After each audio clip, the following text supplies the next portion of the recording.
Hello, welcome to our intro to BURRN, the Brave Utahns Rapid Response Network.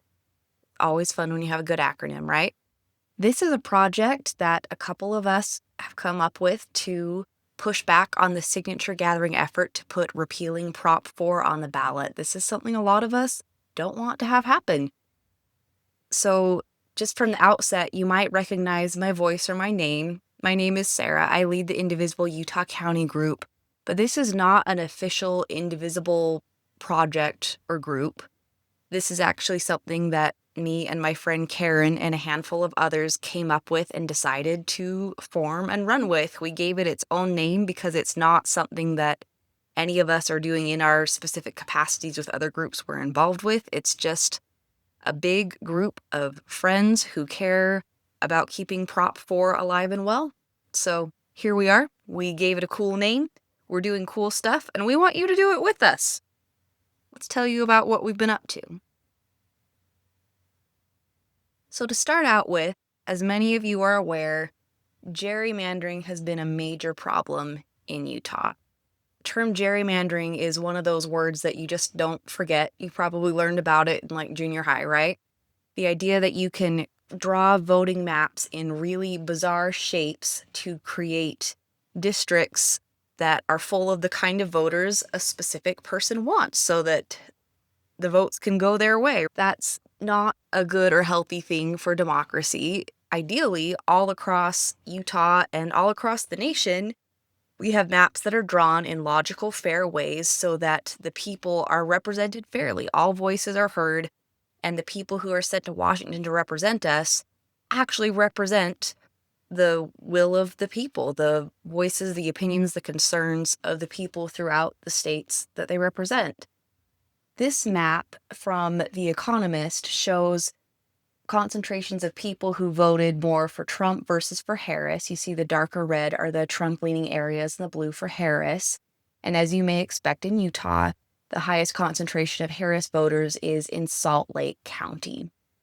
Now, the way that the maps in Utah were previously drawn, we currently have 4 congressional districts in Utah, and Salt Lake County has been divided into 4 cute little pie slices, effectually diluting the Democratic vote in Utah to make it so that Democrats have no real representation.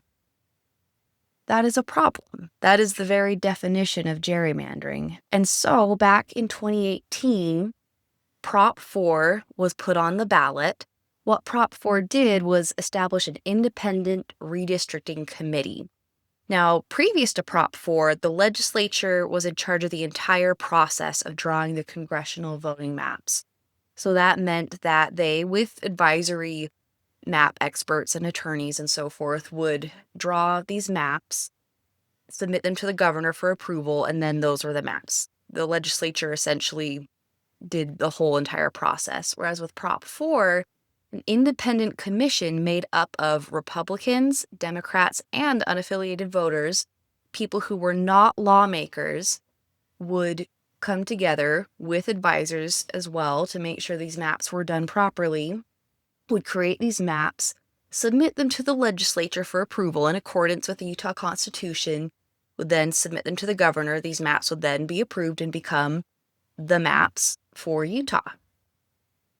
Along with this process, there was a set of guidelines set forth to prevent against gerrymandering, making it so that partisan data, for example, was not used to create these maps. And Utah voted by a small margin, but they voted into law that, yes, this is how we want maps to be done in Utah. And so, hooray, Prop 4 is on the books. However, the Utah legislature was a little reluctant to follow this law and put up a bit of a fight in various forms over the years. It's finally been in this year that a map that adhered fully to Prop 4 was approved, which was exciting for a lot of us. And yet here we are with many in the Utah legislature still fighting against it. And one of their current tactics is trying to repeal Prop 4 by putting these signature gatherers out there. And here's the big issue and why people from any political party should be concerned about this and should want to defend Prop 4. So, Republican lawmakers in Utah may not like the way that the new voting maps for Utah look because they make it likely that a Democrat could be sent to Congress for Utah. Just because you do not like that does not mean that the new map is gerrymandered to favor Democrats or that it is unconstitutional. It should be concerning to all of us when politicians who do not like the way something goes try to have court cases involved, try to undermine laws that citizens voted into law simply because they don't like the way something is going. That is not what one does in a healthily functioning democracy, and that should have everyone concerned. To further the point, some people really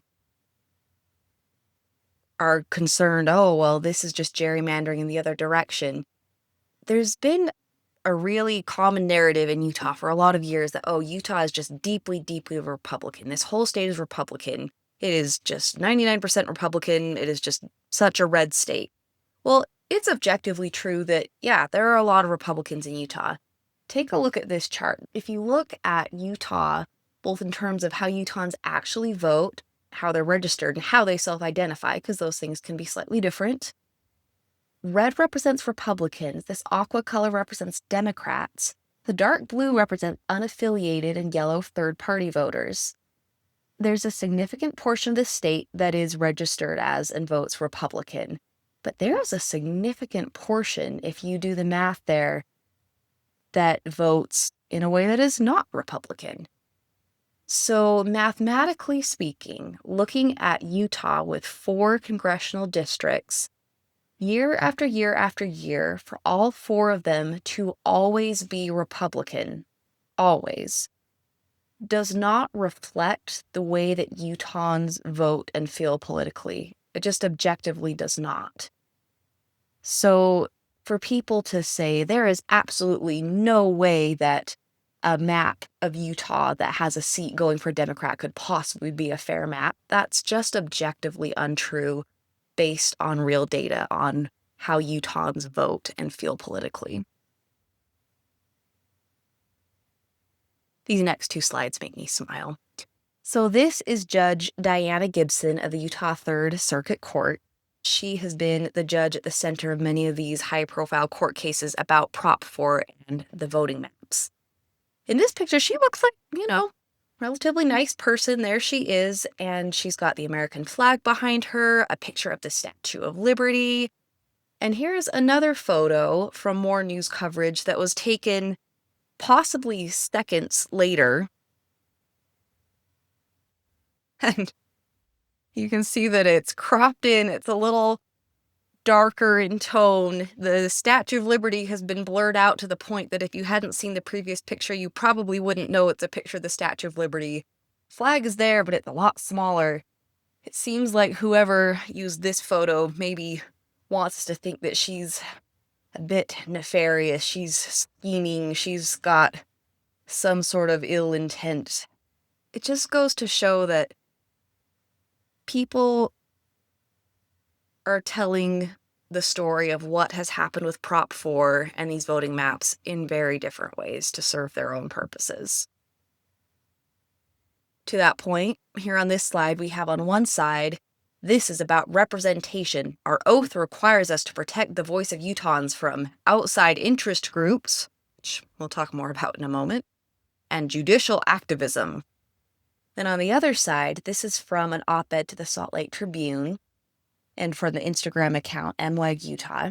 I urge you not to sign the petitions for the referendum or the initiative, as both are intended to let the legislature's Republican supermajority carry on with gerrymandered maps that do not fairly represent Utah's diverse communities, geography, and population. So wait, both sides are about representation? How does that work? And here's one of the most frustrating things to me and to many of us who think Prop 4 should be left in place in Utah law. The people who are attacking it are using very similar language to the people who have been fighting to make Prop 4 a law and to keep it there. And this is intentional. The people who do not like Prop 4, who want the legislature to have sole power to write the voting maps and to keep them gerrymandered in favor of Republicans, feel that their best bet at repealing Prop 4 is not to actually convince people of the merits of their argument, it's to confuse and mislead and deceive people. We have heard so many people anecdotally tell us, oh, I was approached to sign this petition. I was told, oh, well, this protects democracy. This upholds what the judge did. This makes sure maps in Utah are fair. This makes sure that everybody's voices are heard. And saying things that are just not true. And it's frustrating, quite frankly, makes me angry that people are being lied to and misled. So, this cute picture is my friend Karen, who you'll meet in a minute. Karen had the awesome idea to make this sign. She designed this, she printed it, this big poster-sized sign. And when she saw signature gatherers out near where she lived, she would go stand near them with this sign. The QR code takes you to the text of Prop 4 in strike-through, as the signature gatherers have on their material that they are supposed to show you. They don't always, but because essentially what they're showing you is, oh yeah, the text of this initiative stricken out. That's our goal, is we want it gone. So what she would do, stand near signature gatherers, and as people were being approached and asked if they would sign, she'd say, oh, you may not want to do that. Can I tell you more? Can I tell you what this petition is actually about? And she was having a lot of success in getting people not to sign once they understood what it actually was. And signature gatherers did not care for that. They would get so frustrated. In fact, they would often just up and leave. I thought this was fantastic. So I said, hey, send me the file of the sign you designed. I want to make my own. So I started doing it and having similar experiences and success. We started dropping this in just our casual, indivisible group chat on Signal. And other people wanted it too. So Karen shared the PDF all over the place. People started printing their own signs. We started sending messages to each other. Sometimes, you'd say, oh, well, I saw them at Sam's Club today and I was able to go stand by them, and then they eventually left. Sometimes it was, hey, I see a signature gatherer at Smith's and Lehigh, but can anyone head over? I've got my kids in the car, or I'm really busy. Sometimes we would see them but not be able to go in ourselves. But here's the thing. Utah County's kind of a big area, right? We have people who live in Eagle Mountain and Payson and Provo and Cedar Hills and all sorts of places. So it was like a cool thing that we were doing, but it was also a little bit frustrating, because if I'm in Eagle Mountain and someone is like, help, can someone else come over to the Dollar Tree in Springville? Sometimes it's like, wow, I really care, but no, I can't come to the Dollar Tree in Springville. So we thought, how can we make this better? We can't go all over Utah. And in fact, sometimes we would start seeing really well-intentioned people who saw, because we began posting a little bit on Instagram of some of our successes that we were having, some of our interactions with signature gatherers. So people be like, oh, well, they're here in Logan right now at Lowe's. And, I think, well, darn, I can't go to the Lowe's in Logan or the Harmons and Harriman. How many alliterations could we come up with? We have people who care and want to do something. How can we make this functional? Because, this little handful of awesome, dedicated friends here in Utah County, we can't handle the whole state of Utah. So we thought, let's try to build something. Let's build the Brave Utahns Rapid Response Network and try to do what we're doing, but on a much larger scale in a more organized way. So what we are hoping is that we can get even more people. We have already started this. You can join to simply send in alerts. You can just say like, hey, I saw a signature gatherer outside Target in Centerville, and someone from our group will respond and we'll say, cool, thanks for letting us know. We'll try to send someone over. That may be the extent of what you are willing or able to do, and that's greatly appreciated because the more eyes and ears we have, we can't go respond if we don't know where they are. So you can simply be someone who sends alerts, or you can sign up as part of our team. We need people to be responders on the scene. We realize that from day to day, maybe you have time for one or the other, or both, neither. We just need people to step up and do what they can when they can. And we need as many people as possible because here's the thing. We have 6 weeks remaining from the day that I'm recording this. That's not a long time, but it's going to be intense. We need everyone we can, whenever they can, however they can, to step up and do this thing, to push back. We have a real shot at keeping this off the ballot. Karen, in a moment, will share some of the data. It's pretty exciting. But it's go time. We got to really, really do this. So a little more in depth on some of the things that we could really use your help with. You can send alerts. The way we have this set up, we are in the Signal app. Some of you are already on Signal. Fantastic. Some of you may not be and may be like, I don't want to add another app. Well, we really need you on Signal to be the most effective because having everybody in one communication platform is crucial. It's how we communicate effectively and move quickly, right? So we are set up in Signal. It's a free app. It's more secure than many of the other options out there, which is why we chose it. If you need help getting on Signal, that's something that we are happy to help you with. Just send us a message. Find a friend who can help you with it. However, so we are in Signal. We have a main group where all of our volunteers are, and we also have people divided into local groups. So you might be working in Provo. We put you in the Provo BURRN unit.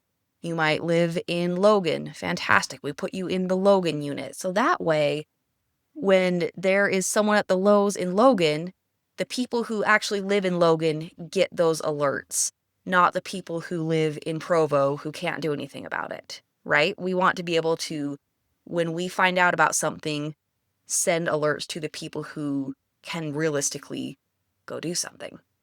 Now, if you happen to see a signature gatherer and you're in a city, maybe you're visiting your sister in Payson, but you actually live in Kaysville, you can drop it in the main group and then admins who have access to all the groups can put it in the appropriate place.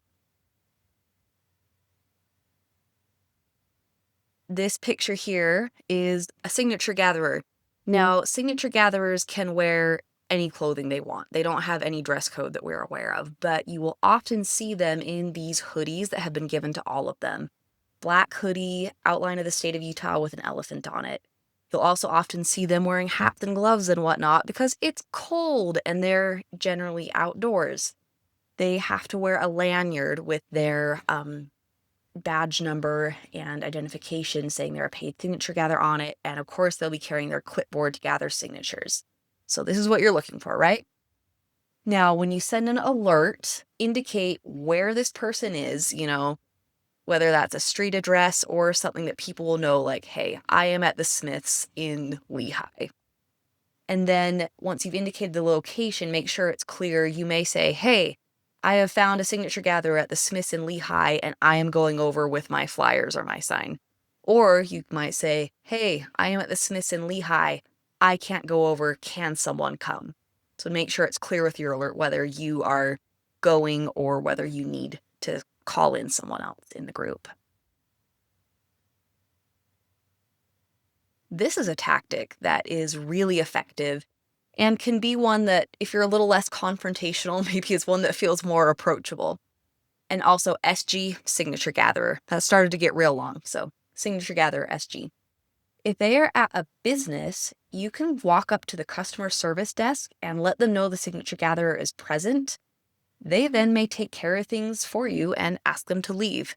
A lot of businesses do not want signature gatherers hanging out near their entrances and exits and pouncing on people saying, hey, will you sign this? A lot of customers don't want that. Some signature gatherers are aggressive enough to follow people to their cars or even come inside businesses. By and large, when we ask signature or businesses to have these signature gatherers removed, their response is, oh no, they're back. And they take care of it right away. Not all. Sometimes they say, yeah, that's fine, in which case, that's a choice they can make too. But a lot of the time, if you notify a business, your job is done. They take it from there. But of course, sometimes that's not the case, or there are some places like libraries and DMVs, when it's something like a state or public property, there's really not a way that you can have them removed. So, awesome. There's still lots of good that can be done. You can go and stand by them with an awesome sign, which you can go and have printed. You could make a sign of your own, bust out your Sharpies and your artistic skills. You can hand out flyers. Again, ones you could make yourself, or we have available, if you join BURRN, we have a Google Drive that has a smaller version of this sign, just a flyer. Again, this QR code takes you to the text of Prop 4. We have another really good one that takes a QR code on it that takes you to MWEG's, that's Mormon Women for Ethical Government. They have a really good FAQ about Prop 4 page, so it takes you to that. So yeah, handing out flyers is fantastic. And another really important way that you can help is to pull out your phone, or if you're wearing a little body cam, to get video or audio recordings of the signature gatherers. And here's why. Well, and let's say from the outset too, in Utah's a one-party consent state for recording. So what that means is it's legal to record any conversation you are a part of, whether or not the other parties are aware you're recording. So we've had some signature gatherers who get really upset if you were to pull out your phone and say, hey, you can't record me without permission. Well, actually in Utah, you can. You need to be part of the conversation. So it could be a problem if you're just like hiding in the bushes and recording people and no one knows about it. But if you're part of the conversation and you consent to making a recording, then yes, you can record. And the reason why recording is so valuable is because with a ballot initiative, and this one is an initiative to get this law repealed, there are quite strict rules that they have to follow. Some of you may have done some work on ballot initiatives in the past. You may know this very well, right? They have to offer to show the full text of Prop 4. They have to offer a little receipt that says if you wish to remove your signature, you have the right to do so. There are a lot of things that these signature gatherers are not consistently doing. And if we have documented proof of them not doing these things, we can send in reports to the Lieutenant Governor's office, which can invalidate signatures collected on that specific occasion. And if we can show a consistent enough pattern of signature gatherers not following the things that they need to follow, we could potentially get this entire effort thrown out. So important things are that these lanyards that have their badge numbers, they are required to be wearing them when they gather signatures. If you see a signature gatherer who is not wearing this badge, take a photo, take some video of that, and we can send that in. If you see them doing something that they should not be, or not doing some of the things they are required to, ask for them to show you this badge number. They are required to show it if you ask them, and take a picture of it. Make sure that you send that. You can send in any of the pictures and video you take in these Signal chats that we have set up. You can send them by Instagram message or email if you are not in Signal, though we would encourage you to be there. We're happy to do the reporting piece of that if you can send us the footage. The more documentation we can have of the way these people are not following the processes they need to, the better. Getting signatures invalidated or potentially throwing out the whole thing would be amazing. Now, something that we should not have to say, but that we are going to because it really matters. Always be respectful towards signature gatherers and any others you interact with, full stop. Because, yeah, we don't want having Prop 4 repealed on the ballot. Of course we don't. We can be fierce in our feelings about this, but we don't have any reason to be jerks about this. We don't need to belittle people or be personally mean. We are fighting for a cause, but we are not fighting individual people. Fight for the things you care about, but do it in a way that will lead others to join you. I love RBG. She is one of my personal heroes, and these are words that guide so much of what I do in organizing generally, and certainly in this specific project. If you spend a lot of time with these signature gatherers, as I've done recently, you'll find that, yeah, some of them are just straight up unpleasant. And, don't dish it right back at them, as tempting as that may be. But a lot of them are not. They're just people who are really down on their luck, who are doing a job because they're paid for it, and they may not have a lot of other great options. And it's actually pretty sad the way that these outside groups are exploiting them. So remember that all these people who are gathering these signatures are humans. Be kind. There's no need to be rude and awful and yell and shout. So from here, I want to turn this over to Karen and her awesome slides. She has some really cool data on how this thing is going and why it's so important that we go after this thing, because things are not looking great for them. But of course, that can change at any time. So with that, Karen will take it from here. Thank you all so much for coming. This is such a great turnout. My name is Karen Crossley. A lot of you may recognize me from another official role that I have, but like Sarah, who does this with Indivisible, I am doing this. I'm doing BURRN as an independent citizen who just really, really cares about democracy and making sure that what is happening does not happen to any party or any organization. So, this is a slide deck, and we'd be happy to provide the link to anybody. I update this every day from the Lieutenant Governor's office, who sends out a report about all of the signature gathering that's happening and how's it going. So here's how it's going for them. So to answer the question that someone had, these are the registered voters. This is on the public Lieutenant Governor's website. This is as of December 29th. You can see here, these are the registered parties inside the state of Utah. These are the total active. This is the total, little over 2 million. Republicans here have a little over 1 million, but what's exciting, if you want to go to the next one, they are actually at 49.96. The Utah GOP is right now a minority party in Utah. So as much as they want to make you feel like you're being surrounded, you are a tiny blue dot or purple dot in a sea of red, and your vote doesn't matter. That is not the case. 49.96. This is Democrat, this is the other, and then this is unaffiliated. So with these numbers, 50.04% is everybody else, right? So to answer the question that was previously asked, no, they don't count unaffiliated at all. When they argue about gerrymandering, when they argue about, there's only 14% registered Democrats, then why do they deserve a seat? 14% registered Democrats, but that is not how Utah votes. Like Sarah started earlier with how people self-identify. If there is another option on the ballot just besides a Republican candidate, that candidate is guaranteed to receive anywhere between 20 to 30% of the vote just flat out. That's it. Imagine if we were to put some effort behind those additional candidates, if we were to have real options and real choices, then they would no longer be able to enforce their will as they like to do. Like with this kind of just at will, this is what we stand for. There's 75% of the legislature is Republican. That is not obviously reflected in our voting registration, and that goes to what Sarah was saying about gerrymandering. Should go ahead and next one. Okay, so this is how it's going. This is updated as of today. There are 42 days left until February 14th, 2026. That is the date at 5 p.m. on a Saturday that all of the packets that they are using to collect signatures need to be turned into the local clerk's office. Each county has a clerk.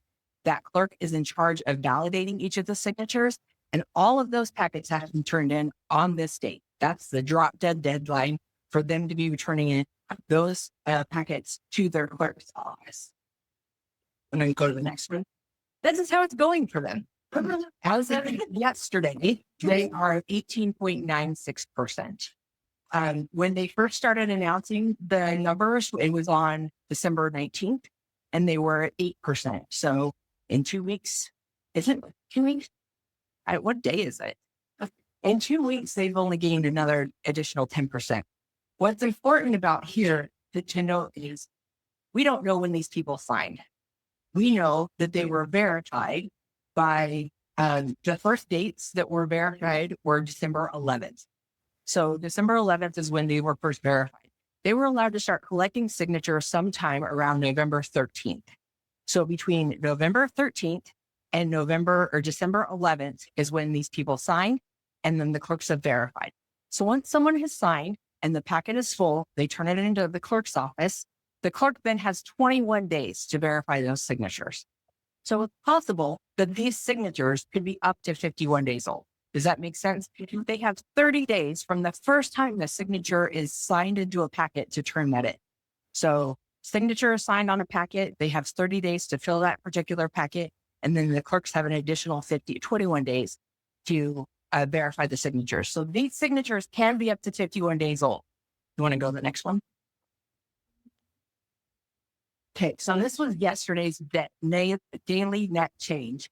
One person withdrew their signature and they added 2,300, which can seem a little scary, but if you want to go to the next one, this is how it's going so far. This is the first date that they've had actual verified signatures. 597 on the first day, then they had 85. They had a spike on the 16th, and these again were when the clerks verified the signature. So you can see this is the gray line is the trend line. It's not going up right now. These numbers can change at any minute. After the holidays, the clerks are back at work, and these numbers can spike, right? So this feels good right now to people who wanted to defend Prop 4. This can change. So this was the 21st were the numbers that were reported yesterday on the 2nd. So we're just a little bit behind, but these numbers, again, can switch at any minute. Okay, go. This is my little algorithm for figuring out what's the projection. So these are the dates that were actually verified. And then out of these dates, I average it every day. As of yesterday, they are averaging a little over 1,700 signatures per day of verified. If you were to take that 1,700 and add it to work days every day until March 7th, which is 21 days after the 14th. So the clerks have 21 days to verify those signatures. That's our projection. So this number changes every day. It'll go up or down based on the average. Right now, they're projected to be short. They have to have over 140,000 registered, verified signatures. I know that they have a goal of 180,000 signatures, expected about 40,000 of them to be lost in what they call the curing process, the verifying process. Right now, they're running short, but it could change. We were just informed this morning that over 600 Turning Point folks have entered the state this morning. They are going door to door. My sister texted me when we were setting up here. She lives in Springville, and she said, they're at my door. They're wearing a Make America Great hat again. And he knocked on the door and he said, my sister sent me video from her doorbell. He said, I'm from Patriots Grassroots, which is the Trump and Musk aligned organization that has hired these people and brought them in from out of state. He said, I'm from Patriots Grassroots, and I have a proposition here to stop redistricting. That's what he said. My brother-in-law, God bless his soul, he's a Republican, but he has a habit of slamming the door, and everybody seems to come through his door. So he just was like, no, thanks, I'm good, and just slammed the door. But he looks like he could be just a regular person from here in Utah. But we can ask questions. Where are you from? What brings you here? How long have you been? And how much are you getting paid? You can ask all of those questions. But the point is, they're not from Utah. They're paid signature gatherers. You can tell because they're required to wear a badge. That badge is like a half sheet of paper, and it has an account number on them, a registration number. They have to be wearing that badge. We have video of a signature gatherer not wearing that badge. Do you get it? No, I've actually requested body cam footage from the cops, but we know it exists. Yeah. We've been working on this for a long time, but it's a lot of fun. We have video camera footage. The cops have it on their body cams. that we're hoping to get, that he wasn't wearing it when he was asking for signatures, and that should invalidate all those signatures. So anything that we can do to record those conversations happening in violation of the things that they are required to do can invalidate signatures. And if we have enough of those videos showing a persistent systemic problem, we can actually have the lieutenant governor petition to shut down the referendum entirely, the initiative entirely. That's our hope. But we need evidence, we need proof. And it's not, like Sarah said, sneaking and hiding behind the bush. They're out in public doing this. We have every right to record it, especially like you can take photos in public, but if you wanted to record audio, be engaged in that conversation. If you want to go, I have 2 more slides. One of the things that they have to do with this particular initiative, they have to get 8% of the electorate across the state. That's where the 140,000 comes from. That's 8% of the electorate across the state. It doesn't matter where they get them from. So they could sign up everybody who lives in rural Utah and maybe hit that 8%. But they also have to get a representative amount, which means they have to get 8% in 26 of 29 Senate districts. So the state is divided into 29 counties, but it's also divided into 29 Senate districts that don't match up with the counties, which is awesome. This is how they're doing in each of them. So one, through 29, I know Spanish Fork, where I live, it's 25, they're at 31%. 27 is already at 50%. You can see where they're hitting different areas. They have to reach that threshold of 100%. They're not doing great, right? So what we can do now is going to make a huge difference to slow them down, to impede it. Nothing that we're doing is illegal. Like Sarah said, we want to be polite. We want to get the truth out there, but we have to slow them down. There is a real chance that we can stop this. Sorry, go ahead. It's really interesting to see what the counties are with those districts, because 27 might be you at the county and there's more sheep than people. Yeah. So if you go to the next slide, I'll have a question about that slide. Okay, just to clarify, that's 100%, that's percentage of the 8%? Correct. Okay, great. So this is 22% of 8%. So if you go to the next slide, you can see the numbers. So again, Jaswell Island, 150 or 1,500 people have signed in. They need 49. There's 4,900. Right. So you can see where the numbers are. But that's just to reach 8% of that Senate district's population. Okay. Any other questions about the data portion? Can I give a quick comment? So as Sarah and I have talked to a couple of signature gatherers, it's been interesting to kind of get to know them a little bit. The 2 that I talked to talk about how they were breaking up into territory, but their territories are huge. So the territory that they were given goes 40 miles north of Salt Lake to 40 miles south of Salt Lake, which pretty well covers like 80% of the population of Utah. But what that's going to mean is, at least initially, they're going to be going for the low-hanging fruit, the counties that are really pretty far right in terms of their vote registration.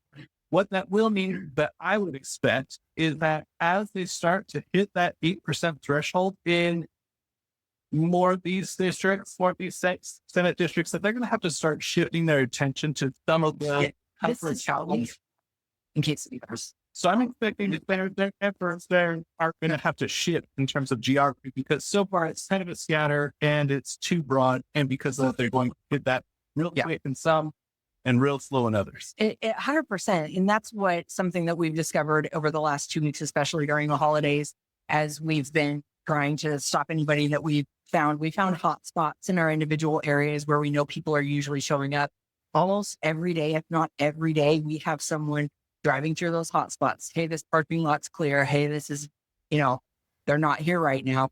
What we are finding is a couple of things. One, scattering outwards. We saw a lot of activity at Magna over the last couple of days, like they're going out further. And also they're retreating indoors, which is not great. We have reports over the last 2 weeks of them being in Lowe's in Orem. They were at Pizzeria Limon inside the restaurant in Rose Park on 400 North or South, 400 North. It was on 400 South. And then there was one more Walmart and American Fork. Thank you. There's Being that 3 of those 3 weeks ago, I turned one. which Lowe's or in Orem. So last night, and I'm going to be doing this regularly. Last night, I sent an email to the Lieutenant Governor's office and to the Salt Lake Tribune tip line that included photos, a description of every single event that we've had. And my subject for the email was, I'm really concerned about this escalating behavior. We've seen increased aggressiveness. We've seen them threatened. They called the cops on us, which is kind of ridiculous because we're just standing there. We have every right to be there, and they're paid to be there, right? I agree. Sarah, one video she shared of the one gentleman, she didn't include the video. It was just a screenshot, but they were cussing her out pretty good. And Sarah just calmly stood there and she's like, I'm not being aggressive. I'm not being aggressive. While he's like yelling at her and flipping her off. So yes, ma'am. If they're moving indoors, doesn't that make it even easier to get them? Absolutely. Absolutely. Why would a business owner allow somebody in this? They don't. The challenge is the businesses are usually so large, except for, the restaurant. The big box. Yeah. You have to report it to manager. As soon as you find someone, find a manager, pick up the phone. Like, they have phones on the walls and like, hey, there is someone harassing me in here. Yeah. They can ask them to leave immediately. So, I see you, sir. It's the management does not get them to leave. They can call the police, which we've seen multiple times. There's a gun show in Ogden right now. The police came today, asked our people, as well as the signature gatherers, to leave. Our people left. The signature gatherers did not. And so we have another person driving by and you're going to call them on an emergency number again. And like, there are people out here harassing me. If they are asked by the police not to leave or to leave a public space, the police can't arrest them. There is not a law that says they cannot be XYZ, but they have to respect private property rights. Restaurants and stores are private property and they can be asked to leave by either the manager or by the property owner. For instance, in Spanish Fork, there was a guy really active at the Dollar Tree and we got him to not be there anymore. But the cops had to get involved with that one.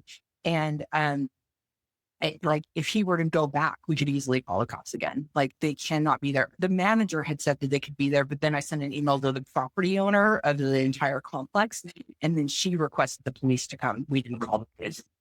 So she was like, I do not want them here. So we got that word. And sir, and then So the tactics, the guy who did the most before I was up the burn and everything. yeah. But I noticed I walked in, I'm looking for stuff, and I saw somebody live on. It was a little bit out of the ordinary, and I didn't make note of it at that point. And so I'm later browsing, and this guy, he had a card that down in it. He had a card, and his bag was covered. So later, comes out of order. Hey, how you doing? And I'm like, oh, that's the guy. Didn't kind of flag me, and then he went like this, and he showed me with the. He just showed me the bag. And it's like your geeked and was like, a signature gatherer, and then he said, "Oh, from your things." He said, "Guys, look, I don't know how you thought I was Republican, but I'm definitely not." It's all our MAGA hats. They didn't know we had no. He didn't have anything fucking married. The manager said, "Oh, we had 2 last week," and he went right over there as for as we did not want any political either way at Lowe's. I think the business managers in general are hesitant to call the police, but at what point will you call the police when for 3 weeks in a row, they're in your store harassing your customers? I'm the Sam's Club member. I have to go. I told them, I said, I have to quit coming to Sam's because I'm being harassed every time I walk in, right? And that's where the managers start getting hurt. This lady's next. What's the rule on government fee? Because there were people really aggressive at the post office. Yeah. So that's also really challenging. Technically, federal government property, you are not allowed to petition on. So you can talk to the postmaster and ask them to leave. You can say that to the signature gatherers. They're kind of like, we don't care. No one's stopping us. They really just want the money. They are not paid per signature, but they're paid per hour with a minimum number of signatures per hour. Right prior to Christmas, per hour. Right prior to Christmas, they were being offered a bonus of $150 an hour. So they were being very aggressive to get that money. But I was also being very aggressive to make sure they did get I just wanted everybody to know I did have a person from my door. I just lived a couple weeks ago trying to get new signs and decisions. They were very large and it's like 9 o'clock at night. They knocking on my door asking if I'm decision. And they claimed they were from Utah, but I knew they weren't. And it was just a bunch of, so how your neighbors sooner than later because like it shocked me. Yeah. That's why I go to go and yell at the flyer and send it to the store. I mean, That is disturbing. Well, 9 o'clock at nights. Yeah. Yeah. They are going door to door. We've seen people at stores in a little early, like when it gets a little dark, but going door to door at 9 o'clock at night, that's not okay. That still feels super unsafe and aggressive. I will tell you that the guy who showed up at my sister's door today was wearing a MAGA hat. So they're not hiding it. He said he was from Patriots, Grassroots, and that is a Musk and Trump aligned organization. And the job description was actually retweeted by Donald Trump Jr. So they know that they're doing it. Is there any questions that I can ask or answer? I'm like more the legal and data person. Yeah. Go over here first. All right. Okay. And this is initial hand. Yeah, I'm interested in rules that they have all over to valid signatures. Yeah. I'm interested in playing cheat and really trying to get those signatures invalid. That is not even playing cheap. They're playing by the rules. That is a really good thing. So I happen to have this pulled up on my phone conveniently. This is, and the internet's not working. Okay, here's some basics that they have to do. These are required, and some of them we've never actually seen happen. They have to be 18 years or older, which for the most part they have been. However, if they were to start getting Utah residents to doing it, I could totally see like them bringing their kids along, right? If you see that, do that. I have heard from a signature gatherer. He said the only reason why they brought in us is because there's no way they could get enough Utahans to care about this. Like, we do care about it. We just don't want to join, right? They have to be 18 years old. They have to be displaying their badge at all times. They have to be displaying their badge. There's certain words that they have to say. They have to describe the body of the actual initiative, which it literally is Prop 4 with lines through it. So if you scan the decline to sign thing, it pulls up the text of the bill. One of the things that they have to do is they have to provide the entire text of the bill and wait for you to read it before you sign. They've never done this. I've never seen this happen. I've heard signature gatherers say it takes 30 seconds. Just sign your name. Just sign your name. And they have to provide the text of the bill, which I think is like 17 pages because it's just Prop 4 crossed out. And allows me for you to read it. And they don't do that. That is required. After, if you ask any questions, they have to provide additional information. They have a little receipt. I should have brought mine. I collect their little papers. They have a receipt that says, if you want to remove your signature, if you want to read the text of the bill, go here. And it's just a URL. There's not a QR code. You have to go home and like type it in, right? it's basic for you what we have now when we were doing things. Yes. So that's what they call a receipt. That has to be provided for them. I know I was talking to a signature gatherer and I had to ask 4 times for her to hand it to me. So they have to offer it. The person doesn't actually have to take it, right? they have to give it to you. Yes. So the rule says that they have to give it to you, whether you ask for it or they offer it. You don't have to take it, but they have to have it ready for you. I know I was talking to one. I'm doing this a lot. So I was talking to one and she was out. And then so she called for backup and the guy came running in from the parking lot. So they're everywhere. And then someone else had a question.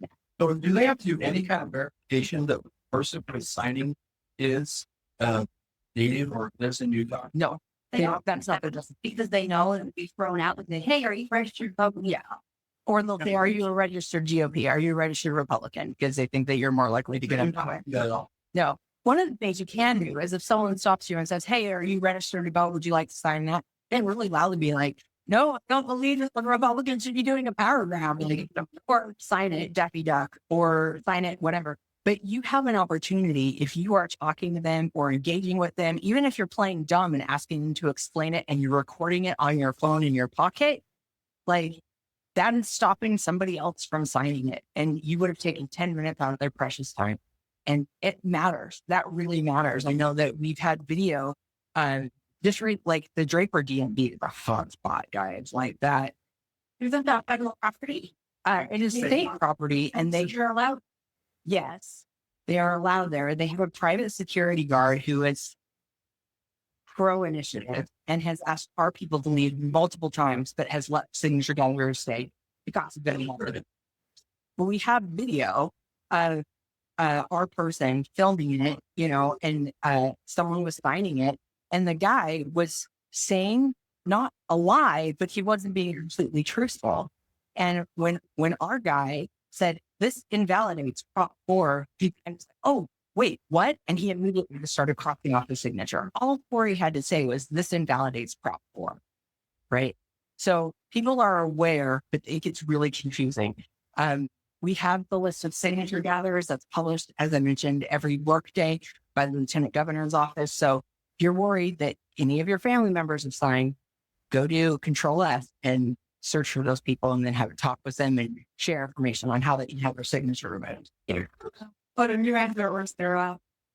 Forgive me for my ignorance. So I am aware a little bit of what's going on with the gerrymandering. I'm aware there are signature gathering around. Can you give me a 2-minute crash course? Because I am interested in, I get a little bit behind the time, right? Like I can do that all day. I know people go through me, but I really know what's happening. So can I be given a crash course of like what happens if proper on the ballot? And what does it look like to stand there with the sign and somebody can have so what, like, play this out? Like, I love a demonstration, but then I also just love like what would happen in Prop 4? okay, so Prop 4 gets back on the ballot. It's not the end of the world because then people have to vote on it, right? So it's not Prop 4 getting back on the ballot. It's an initiative to strike Prop 4 entirely. So it would have to be re-voted on. We voted on it in 2018 and it passed. And now they want to strike it completely. So if it gets back on the ballot in 2026, all it does is the Utah people would have the right to vote on it again. My hope is that if we fail in this initiative, that so many people would be pissed that they would show up in droves just to vote on that. Forget like all the midterm elections. But my hope is that it's pissing off enough people that if it were to work, it would fail. And look like Oh, sorry. it's on the ballot again if they get rid of Prop 4. Absolutely. Ballot instead of voting for Prop 4 on the ballot. Yes. So Yeah, they're still going to if you scan this QR code, the big one, it takes you directly to the text of the bill. And the first thing, and this is what it's called, Repeal of Independent Redistricting Commission and Standards Act. That's Prop 4. It is literally a repeal. And then all it is Prop 4 just crossed out. It adds nothing of value. All it is just completely strikes Prop 4 from the law. So, clarification of what Prop 4 is. I understand it's a beautiful yeah. So a couple of things quickly, maybe this is what you were going to say, is that in our BURRN group, we have trainings about this. We have like, here's an FAQ. Here's like, what if someone says this? Here's a quick answer to that so that you can just feel a little more confident. I think one of the things that I think people devalue about themselves is you don't need to know everything to care about them, right? You can care about it. And if someone starts questioning you, just feel like, scan this. I'm not paid. I care a lot about your right to vote.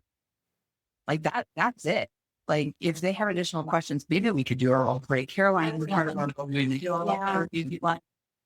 To the down and like the sign and like have a really great conversation with him. Like, listen, I'm a Republican and I think you did for your signature flag. Yeah. And he was like, you're a Republican. And you like, but he said that a Republican Democrat. I was like, listen, the state legislature she did to draw the map that they grew.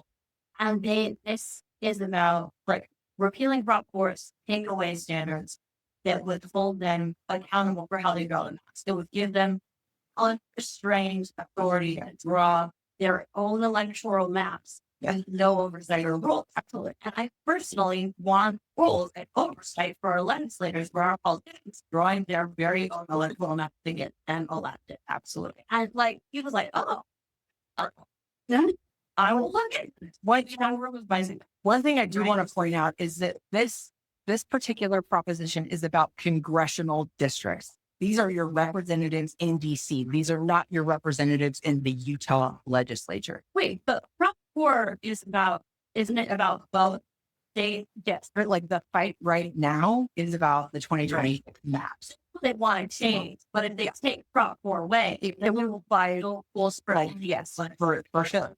What if perhaps in 100 years, Utah turns completely Democratic? They will lose their minds about this thing that happened. We want fair representation for everybody.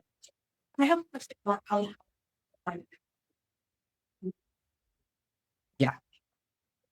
And like everything else, like a weird, complicated, consuming thing. That I was like, I only think this one. Yeah. So we've done a couple of things to make it easier, like I think it's on the FAQ, like how to do your signature, but we also have in our BURRN, we have a resources folder. We have links to the forms that you have to fill out for the Salt Lake County and the Utah County clerk's office. They have to post them online. Sometimes they're really hard to find, but we've saved them. They're in the files. We also have envelopes and a paper clip. And one of the things we're going to do is print a lot of those signature removal things with an envelope and a paper clip. And after they sign, hand them this. Like, here's how you remove the signature that you just did because you're going to regret it. They might make it really hard. Or me chose the kind of Yeah, it is. Yeah. Yeah. The first time, yeah. Oh, Yeah. it's a bit. It was. And then your attorney would say, people like, great. They're here.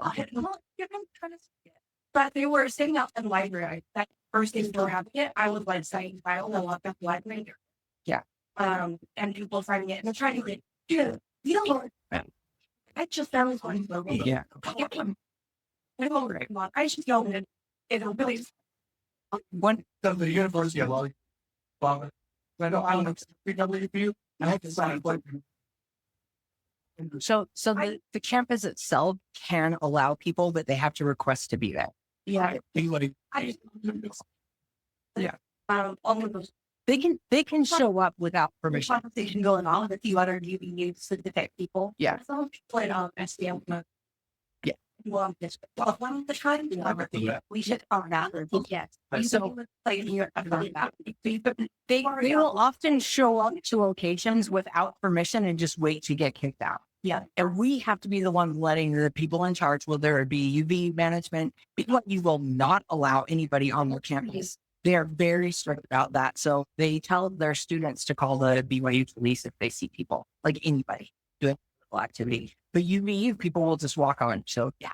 You mentioned printing those forms they need. Yeah. They move with an envelope and Yep. but where and when and how will we get those? I have envelopes and paper clips here. Yeah. You said that was a future thing. No, like we're ready.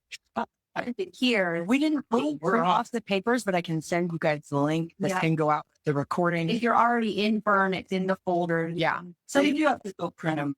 You do have to print them, but instead of having to fight through the weeds on the internet, we found it and we have the link that was very Yeah.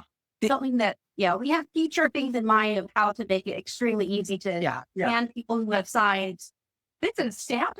You want it, but A couple of things I really, really want to emphasize is that Sarah and I are funding this on our own. yeah. You guys, like we are paying money out of our pocket. So we don't have all the things printed. Like, I need to go buy ink, right? But you can contribute to this. Like Sarah has a Venmo, and we are not using individual funds. We are not using my official organization funds. These are not institutionally sponsored initiatives that we're trying This to is a run. lot bigger than either any of the groups that we are in other capacity. Yeah. Right. Yeah. It's an individual meetings today, but we have not an individual fund. This is just us. So if you want to contribute financially, we would appreciate it. Talk to Sarah. So our big plea would be if you are willing to get on Signal and officially join it, it's so beneficial. It's so helpful. If for whatever reason that's not something that you want to do, just take out the skills and do them. Go into businesses, get them removed if you see them. Talk to your friends and your neighbors. All these things that we discussed today. Film if you see anything sketchy. It's been so cool to see how effective it's been with, I think there are like 70 of us on Signal right now. And we've been getting people slowed down, kicked out of places, shut down. It's been fantastic. We're fairly certain that we're going to get a considerable amount of signatures invalidated, as well as potentially with the amount of evidence we're gathering that these rules are not being followed, it could get completely thrown out. And, maybe 70 people can do that. I wouldn't be shocked if with the core group of people we have going that good, that how much better if we can have every single one of you guys. A lot of people feel like going to a protest is like resistance, and it is, and it's important, and we'll keep doing protests. Our group is the one who's been doing No Kings, and we've got one hopefully in March coming up, right? This is such a big deal. And like this morning when I saw the news about Venezuela, it almost had like a complete meltdown and couldn't like function enough to come here today. And then had to just pull it back together and show up. Well, one thing at a time. Action over anxiety is something the Salt Lake Indivisible group says all the time and that I love. It's one of my mantras. You just have to sometimes think, okay, I cannot solve all the problems, but right here in Utah right now, probably in the parking lot where you do most of your grocery shopping, there's an action you can take that could actually benefit democracy right here in Utah, as well as have a national impact. I just would beg all of you guys, do everything you can, tell everyone you know, whether it's officially, I hope, in BURRN in our Signal groups or just in other ways. Let's do all we can. It's 6 weeks. It's going to be intense, but we can push and we can do this thing. So thanks for being here. One more thing. I share with Sarah all the time, and it's my mantra right now, and it's been a really hard time to be alive right now. But it's an excellent time to be of service. And what we can provide is small active service, not only for democracy with the little b as a whole, but our neighbors. If they need to know what's happening, and we can share that information. So please go forth and serve.